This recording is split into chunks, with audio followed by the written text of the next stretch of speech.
Otts Lee and his father are on a mission to find the brown bear that is terrorizing Uncle Otto's herd. They must be careful, however, as the bear will protect its kill and could charge at any moment. There he is. Right there. Do you see him? Most cases where brown bear kill people is when the people stumble upon a kill. Then the brown bear, to protect its food source, will attack and kill the persons.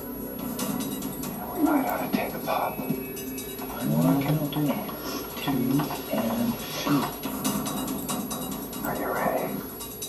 Yeah. Let's have a tough shot, fella. Okay. 1, 2, and...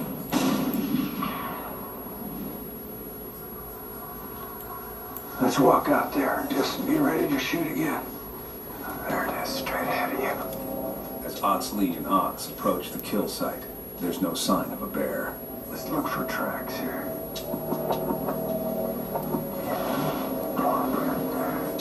The presence of fresh paw prints shows them that the bear was feeding off the carcass, but they missed the one shot they had. Put one paw on each side. They put one paw on this side, one on the other side. There's going to be a hole on that other side too. And they just dig in with their claws like that.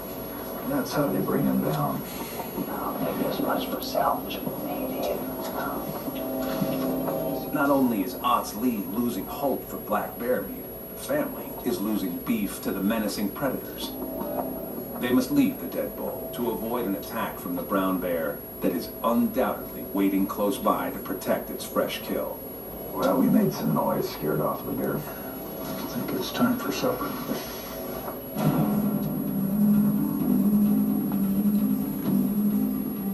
A new day dawns at the homestead. Ivan takes advantage of one of the last warm fall days to find a fresh meal. Fresh meat will be nearly impossible to come by very soon. If I want to eat meat, I absolutely want to try to take part in killing it myself. I'd take a part in that cycle of life and hunting my meat. But I noticed about half a dozen pheasants right in the ditch. I love pheasant. It's a great way to just get dinner right now. I had my .410 shotgun and a few shotgun shells and walked down the road to where I found them. They had moved through the grass a little ways, and I kind of was trying to spook them, trying to just get them to fly out of the grass because they just stayed real low and kind of creeped through the grass. And then once you just about step right on them is when they take off in the air and fly.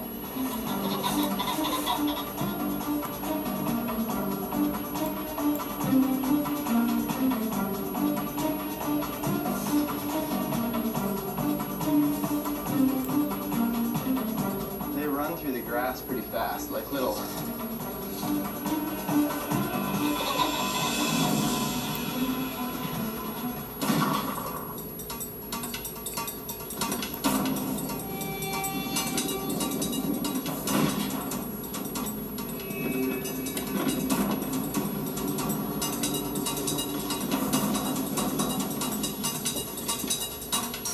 Okay, buddy. Okay. You did good. What a beautiful bird.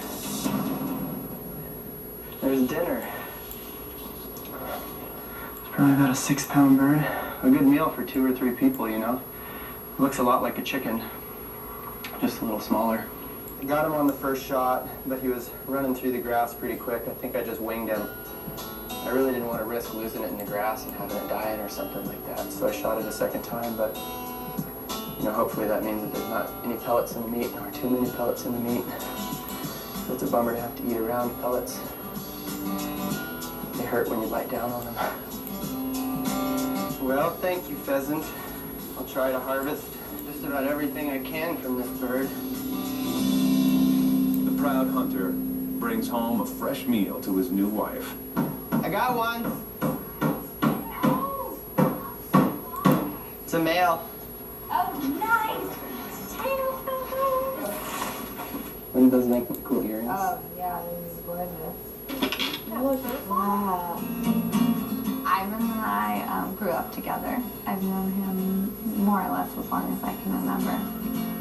We've been seeing each other as a couple on and off now for almost 11 years. Wow, those are gorgeous. Look at that. Eve likes to make earrings and things out of the feathers, so she got what feathers she thought she liked, and then we finished plucking the bird.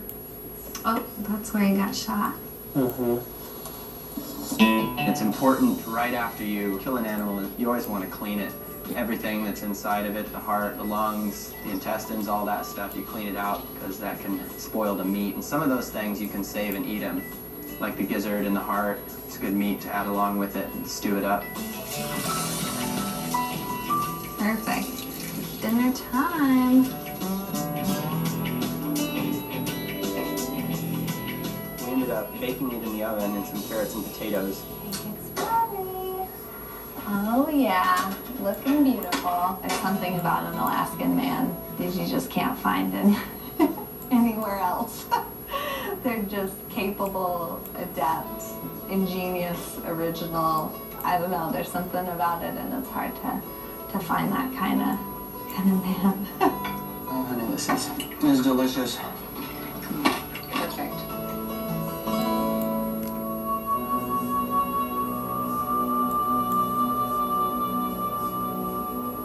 With each passing day, Otts Lee's chances of getting enough meat for the winter are rapidly decreasing. Bears are one of those animals that hibernate. They usually start hibernating about this time of year, October, beginning November. They're usually in their dens, sound asleep. With plenty of work to get ready for winter back at the homestead, Otts, his son Otts Lee, and their neighbor Mike are forced to head home. Their only hope is that the gunshot was enough to scare away the bears. Yeah, I got my pre-winter checklist in my mind, and it's like, okay, bear. No, can't cross that off the list. You got to be prepared, and there's only so many ways to be prepared. Otts Lee's still got a lot of things to learn.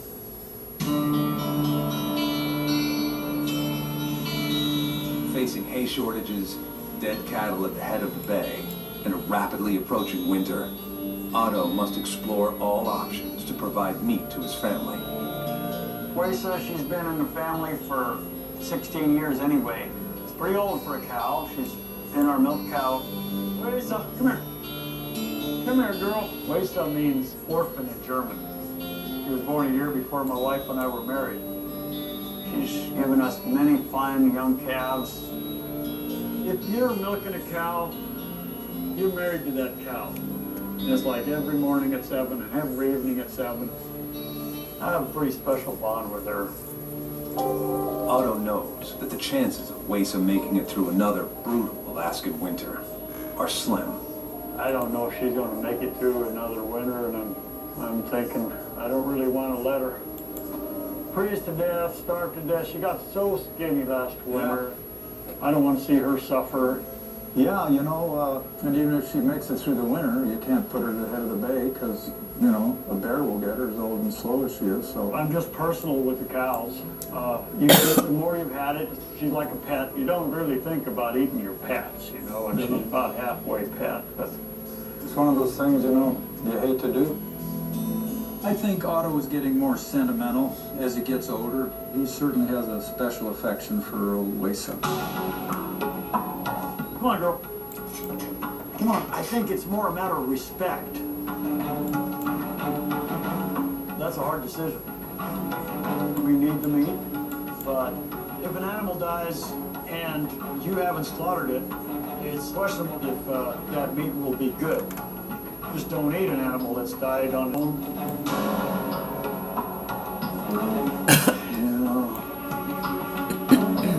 I just love that old cow. And I don't really want to do it. But life ain't easy up here. We'll see.